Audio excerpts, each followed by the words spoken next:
Hey, it's JJ Virgin, and welcome to the JJ Virgin Lifestyle Show, where I talk nutrition, exercise, mindset, and lifestyle with some of the coolest people in the world. Plus, I give you tips that you can put into fast action to uplevel your health so that you can go out there and live that big life you're meant to live. Now, today's show is super cool. I have found the human Wikipedia. You are going to be blown away by this guy. Literally, he's just a walking, I'd say, encyclopedia, but I'm dating myself. But as I was going through this interview with him, I said, oh my gosh, Sayer G, you are seriously the human Wikipedia. And what we are going to talk about today, we actually switched gears as we were getting ready to go on air because Sayer realized that what my audience would probably love, all of us out there, is to talk about health hacks to lower your body fat. Oh, wait. It gets better. To lower your belly fat. So body fat overall, belly fat specifically. I know you're going to love some of the cool info that he has to share on this. And I will tell you that the greatest part of all this is what you're going to hear throughout this interview is all the things that you can add into your diet to drop belly fat. I'm not talking deprivation, take these things out. I'm talking about what things you can add. And I think a couple will surprise you. And I know that's a tease, and that's all I'm going to tell you about that. Because first, I want to tell you a little bit about Sayer. But the biggest thing, again, as I was reading his bio to begin with, I went, oh, gosh, this doesn't do this guy justice. And the minute I heard him talk, I went, that's it. I've dubbed you the new human Wikipedia. So Sayer G, and what you'll want to check out is greenmedinfo.com. Sayer G created this website, Green Med Info, and it is the coolest platform ever. It is evidence-based natural health research. And so basically what you get from this is he has become the curator of amazing information and amazing people, because sometimes, I love the internet and I love all the information we get, but sometimes you don't know if you're getting the real stuff or not. And that's where Green Med Info comes on. So he founded that. He's on the board of governors for the National Health Federation and Fearless Parent. He's a steering committee member of the Global GMO-Free Coalition, a reviewer at the International Journal of Human Nutrition and Functional Medicine. And he wrote the books Cancer Killers and The Dark Side of Wheat, which, by the way, you can get a free PDF of that at greenmedinfo.com. So I am super thrilled and excited to welcome Sayer G on. So here you go. I'm going to introduce you to him. Let's do it. So Sayer, welcome to the show. Thank you for having me on, JJ. This is quite an honor. Oh, I am so excited to share you with the audience. I mean, first off, for you to be on the show, you are now one of my heroes. As I've dug into your work here, it's just amazing. And you just have such an incredible resource. For everyone listening, you definitely want to go to greenmedinfo.com. This is your place to go so you can cut through all of the stuff out there on the internet and know that you are getting the truth. So I just love how you've curated all of these amazing people and amazing information. It's so great, which means then you have amazing info to share. So Cool. It's talk about being at the forefront.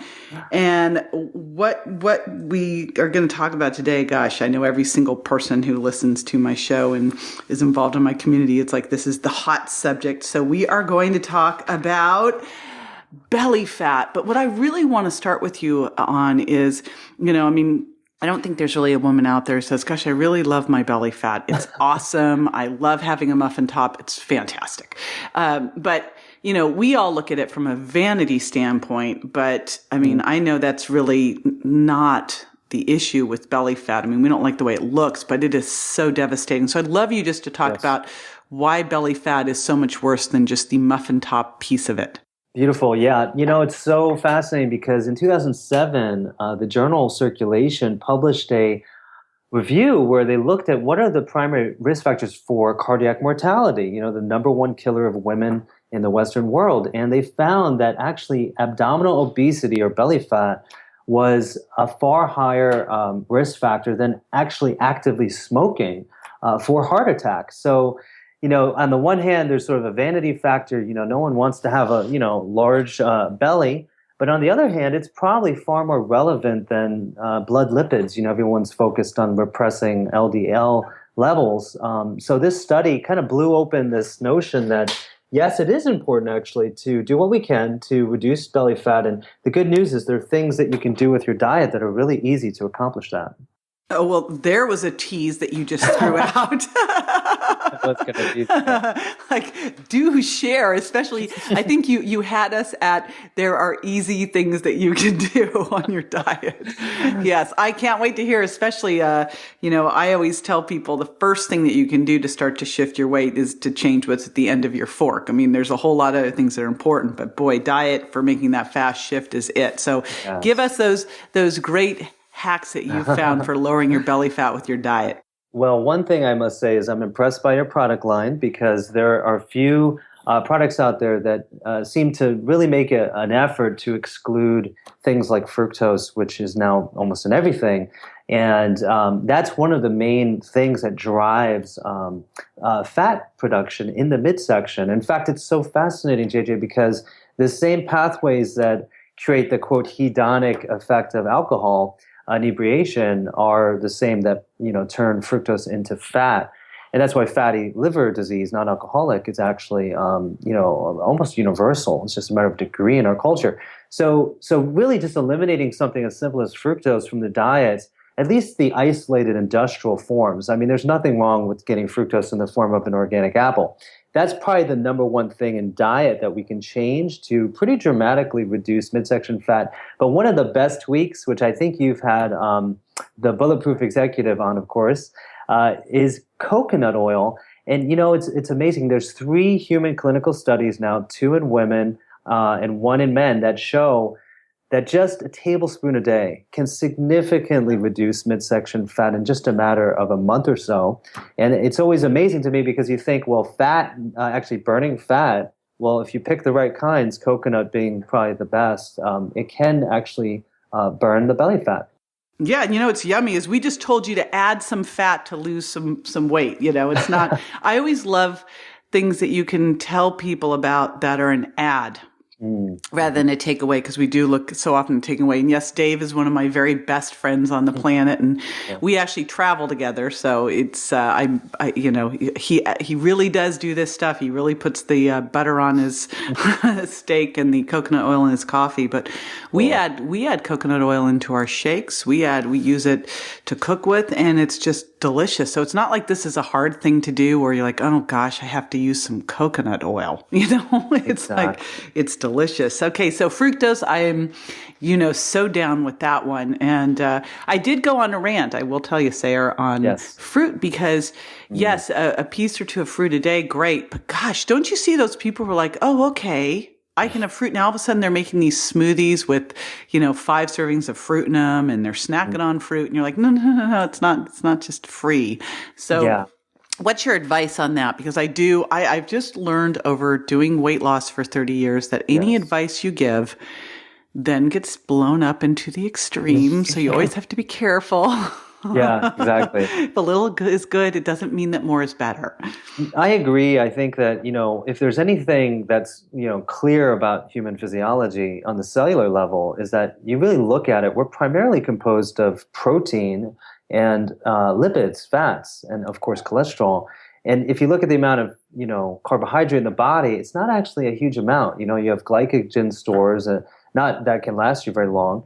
And so our carbohydrate requirements are much lower than we have been, enculturated to believe. So yes, I'd agree. I don't know that consuming fruit concentrates all day is really the way to go. So when you replace with good fats, again, coconut is so fascinating because it's converted rather rapidly in the liver into energy as well as ketone bodies, which are an excellent source for the brain as a backup energy supply.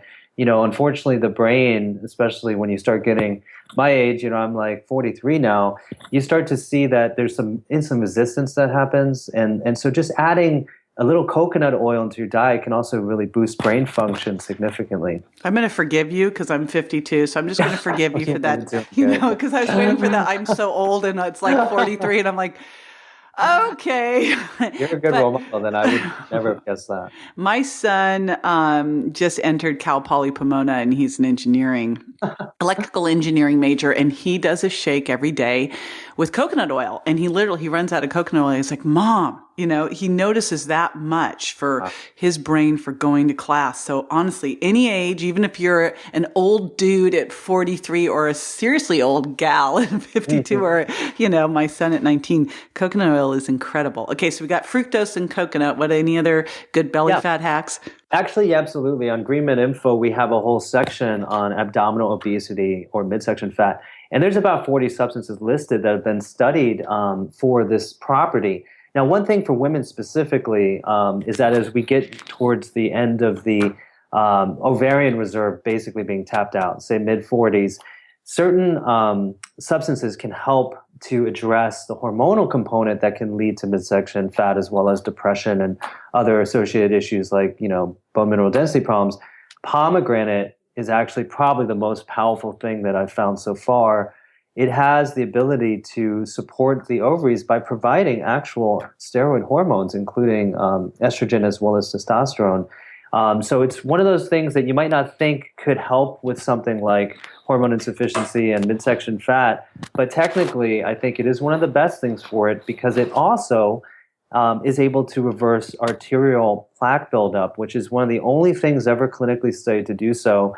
Just within a matter of a few months of consuming concentrate of pomegranate, an Israeli study found up to a 30% regression of the plaque buildup in the carotid artery of the study subjects. You are seriously a walking, talking encyclopedia.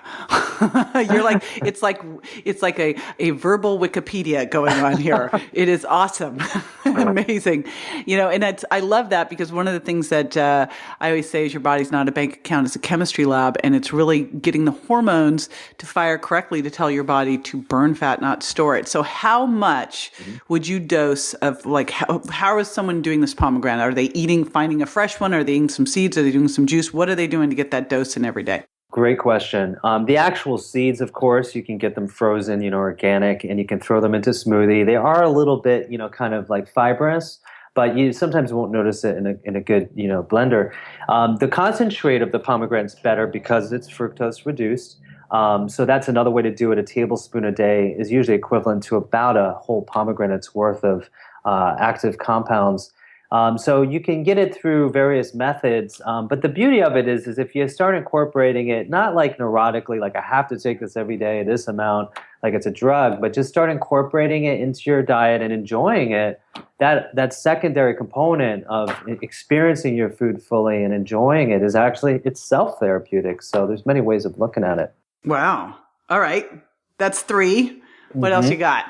Okay. Interestingly enough, there is research on chocolate having significant. Yay! Okay, now I forgive you for the 4352 thing. I think it's people who love chocolate. I can't say guilty. I'm happy that I love chocolate. It has this real satisfying effect on appetite, and that's one of the ways that it probably does help with reducing, obviously consumption of food in general, but. It does seem because of the polyphenols, which are extremely powerful antioxidants as well as longevity promoting, because compounds in chocolate like polyphenols are actually information-containing molecules, and they activate genetic pathways in our body that support longevity, not unlike what happens with caloric restriction. So technically, chocolate has been found to contain some of these same compounds that are also found in green tea, like catechin, curcumin, and turmeric. All of these have actually been studied for reducing midsection fat. So with dark chocolate, first of all, what percentage and, how many bars of it do we need to eat a day? If I say one bar, everyone's going to love me. But let's just say dark chocolate, of course. Exclude the dairy whenever possible, although it is delicious. That means 60%, I would say, cocoa or higher. Now, raw chocolate is very well known to have much higher levels of these active polyphenols. And so if you can do raw, great. I personally have tried a lot of raw chocolate, and it's so potent that I kind of don't like the effect so much. Mm-hmm. I technically had some today too, which is Lily's brand, because it's stevia sweetened and it has erythritol, which, as you know, you've included in your formulas. Excellent alternative to hydrogenated sugar alcohols as well as the synthetic ones like Splenda. So it's a good choice. So yes, there are great forms out there. Try to go with organic, fair trade, of course, and then without dairy, and then sugar reduced, and it's perfect. There is actually one in Canada that I go when I go to Canada, I grab this one because it's 100% with no sugar. It's 100%, but it doesn't taste bitter. It's amazing. It's called I think it's called Soba. It's Arcana or something. Anyway, it's this amazing Canadian dark chocolate that literally 100%. Wow, Crazy. that sounds great. And I've been over time. I started out at 60%, then got to 72, then got to 85, then got to 90. Now I do 99. And you just creep it up, and you get used to it. So yeah. Oh, if I could just add, lastly, is they did some research on the cardioprotective properties of chocolate, and they looked at even just mainstream consumption. People were eating Hershey's bars. They found that just a few ounces a day were superior to any of the outcomes found for statin drugs. So technically, billions of dollars are spent on this. Yeah, I know. Well, you can't patent Hershey's bars, I don't think. So there you go. Wow, isn't that crazy? I mean, of course, then we can get into the whole thing of really should you be lowering LDL, and are they even looking at the right thing? So there's that. Exactly. It's not actually, you're right. LDL in and of itself is not so important. It's whether it oxidizes, and that's dependent entirely on all the other things in your diet. So you get very high, very low LDL. It doesn't really matter because qualitatively it's whether it's susceptible to oxidation. So far, you've just told us one thing that we need to take down, but you've given us all these things: green tea, curcumin, dark chocolate, pomegranate, coconut oil to add in, which is so fantastic because I love adding before I take away. Is there anything else like a glaring, fructose to me just, I get insane over fructose. Yes.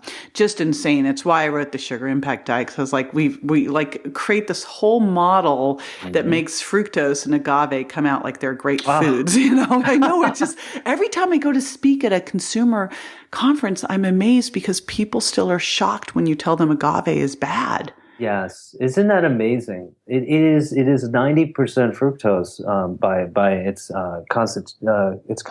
comprised of 90% fructose, and obviously fructose doesn't actually feed the cell. That's actually glucose. So you don't really get the satiety that you would with glucose. And I've indexed on my site alone about 120 diseases that have been linked to isolated fructose. I did this for Joe McCullough, who's a good friend and colleague. And it was remarkable because people were saying, oh, you're crazy, fructose isn't harmful. Well, the actual research shows that it's extremely harmful. So other than fructose, MSG technically is one of the things that can induce midsection fat, and then bisphenol A or BPA, which, as you know, is rather prevalent. So whenever possible, use glass instead of plastic for your water and your cooking. So let's you just scooted right over the little MSG thing. So what's the mechanism there? MSG, where are the places that people could get in the most trouble, that it's just sneaking in, you don't think about it, and why does it help make belly fat? Yes. Well, it's remarkable because it's actually known to be obesogenic and can induce metabolic syndrome, which includes insulin resistance, midsection adiposity, as well as hypertension. So, and where does it sneak in? It's almost everywhere when you go out to eat in places, maybe excluding, sort of LA and New York, where they're actually very sensitive to the issue. But if you go to a restaurant anywhere else, you really have to ask. And then oftentimes they're not being told the truth. If it tastes like, you could spray MSG on roadkill, and if someone couldn't keep themselves from eating it, it's that powerful a drug. So it's technically shouldn't be considered a food additive, in my opinion. It's really just a highly toxic drug-like compound that is unfortunately in a huge amount of consumer foods. And some of the obvious synonyms are things like yeast extract, and there's all these different ways of talking about it. But I would really go out of my way to exclude it whenever possible. And do you have on greenmedinfo.com like a where, how MSG hides, what it's named, all of that? Yes. Yeah, we have an Yay. article written on the topic. Absolutely. Awesome. Because this is one that I think is not talked about enough. Hmm. That really, it was hard. When I was writing the Virgin Diet, I wanted to put MSG in as like this separate, thing. And I was like, you know what? At some point, all of a sudden, the Virgin Diet would have been like 1,000 pages and people would have just laid down in the corner and sucked their thumb and said, I can't do it. So I just figured, if we're getting rid of a lot of these processed foods and we're getting rid of gluten and corn and soy, we'll actually get rid of it. So Yeah, that was that's sort true. of my let's just get out of processed foods so I don't have to address this. Okay. I used to go around the country and teach this course to doctors called Overcoming Weight Loss Resistance. And it was all these things that could get in the way of you losing weight or cause you to gain weight. And of course, toxins and toxicity was huge. So let's talk a little bit about specifically Thank you. how toxins contribute to belly fat and which ones are the big culprits and what you should do. Because I think the glass bottle thing, people just don't pay enough attention to it. Especially they get the water bottles in the summer and then they're in their car and then they heat up and then they do worse. They throw them in the freezer, to keep them cold. And I'm like, No, this is such a great, intelligent point you're bringing up is that, a lot of times people are being shamed because they're overweight or obese. And, it's really poisoning that is occurring on a metabolic level. There are a lot of explanations for why this happens, JJ, but one of them is that our fat is lipophilic. Actually takes in fat-soluble toxicants, many of which are pesticides and endocrine disrupting petrochemicals. So the body, in a way to protect cells that are dividing rapidly and which would be susceptible to the carcinogenicity of these compounds, instead kind of cordon them off in the fat tissue. So in many ways, being overweight or having excess fat could be looked at as a symptom of self-protection and even healing in the body versus, what's actually happening, which is we're all being poisoned dramatically. So excluding anything that has, if you're applying it as a cosmetic, for example, it's worse than eating it. Put something in your mouth, it has to go to the liver before it gets into the blood and the fat. If you put it right on your skin, it can go right in that tissue. So that's a big part of it. And then, of course, what you're saying is eliminate whenever possible exposure through, things like microwaving. I don't microwave at all, but those who do, plastic containers, a lot of that transfers directly into the food. And then even BPA-free products now, unfortunately, there's an alphabet soup of bisphenols, all of which are as toxic as bisphenol A, if not more, like bisphenol S. So that's really become sort of a marketing ploy by corporations is, BPA-free, it's safe. Well, technically it's not. It's still plastic, and they still have these compounds in them. So we kind of have to move more stainless steel, porcelain, glass.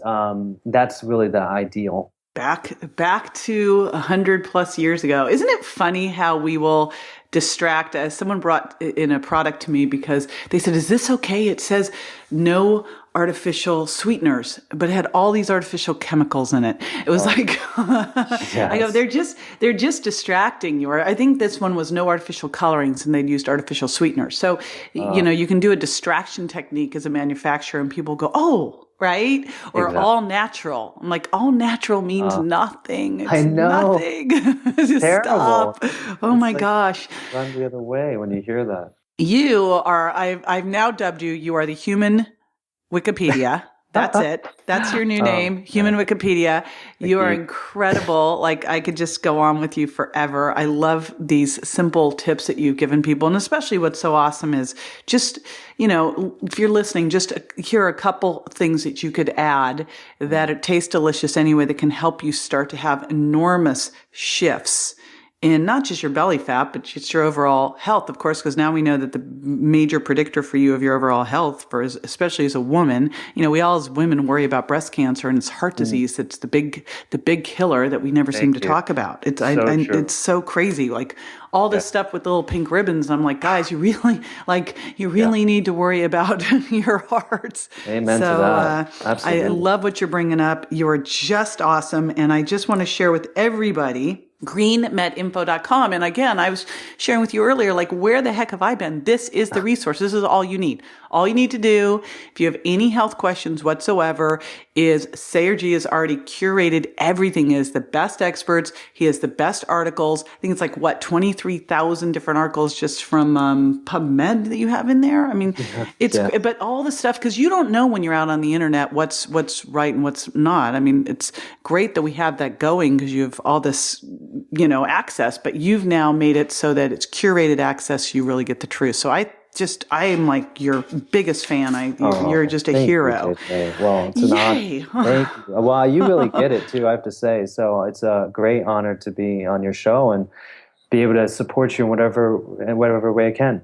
Thank you. So thank you again, and I hugely appreciate it. And again, everybody, one more time, I'm going to remind you, it's greenmedinfo.com, and it'll just be your one-stop shop, really, for any information you want to go deep on. Now, after the break, I'm going to be answering a listener's question, so be sure to stay with me. It's scary, but true. Sugar is hiding everywhere. In diet foods, packaged foods, dressings, and even sugar substitutes. It's not about cutting out all sugar, it's knowing which sugars to choose and which to lose. What if you could drop 7 hidden sugars, lose up to 10 pounds in just 2 weeks? JJ Virgin will show you how with a simple 4-step plan to cut cravings and rev up your metabolism to lose fat fast and forever. Visit jjvirgin.com/books and order the Sugar Impact Diet. You can shed up to 10 pounds in 2 weeks. Visit jjvirgin.com/books. All right, welcome back. So today's question comes from Barb. Hi, JJ. My name's Barb Sullivan. I am an avid fan of yours. I did your Virgin Diet about a year and a half ago, and it changed my world. I slept better, felt better.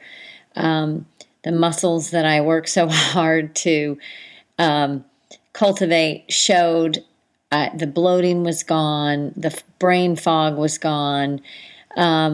Sadly, little by little, I managed to keep the weight off, but little by little, I let sugar back into my diet. I have started snacking when my boys were home from college. Seemed we were on the go a lot. And while I haven't gained much of the weight back, I feel like I have lost the good habits. The fogginess is creeping back in, and not sleeping great. My joints, main thing is my joints, my feet, my shoulder, my hips. Joints just feel achy again, and all that was so much better when I was following your guidelines. I just need a shot in the arm. I need a pep talk, and not to sound like a commercial, but I know if I get back on track, you really changed my life, and I really want to get back there. Thanks. So, Barb, I love this question because it is probably the single most important thing going on. When you think about it, going through the Virgin Diet or the Sugar Impact Diet is really about going through your own personal discovery process so that you can uncover your hidden food intolerances, you can break through your sugar addiction, you can customize a diet once you've done that reset that will work for you for the long haul.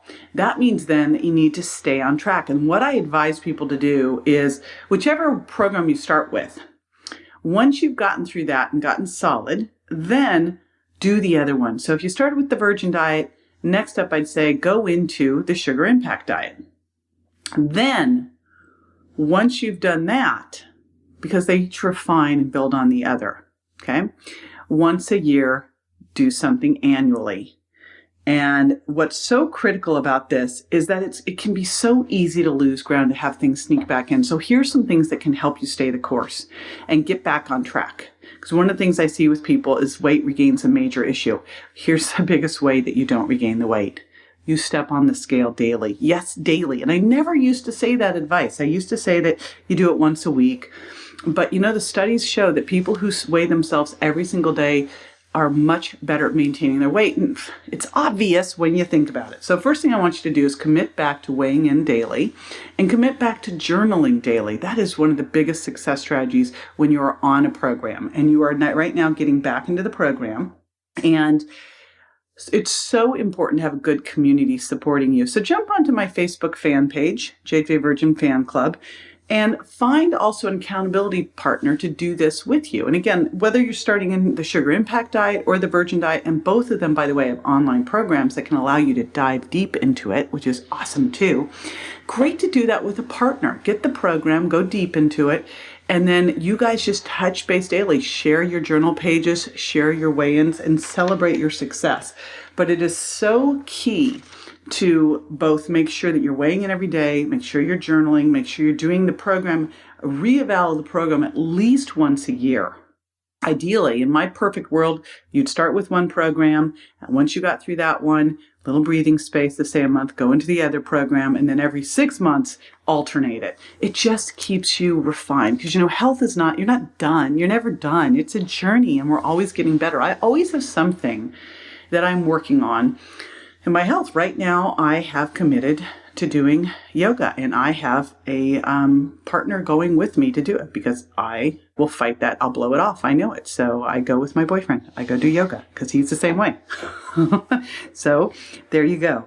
So again, this is such a common one, and it can be so easily solved. You're going to weigh in daily. You're going to use that journal. You're going to get a community around you, especially find fitter friends, right? Find people who are where you want to be and get that accountability partner.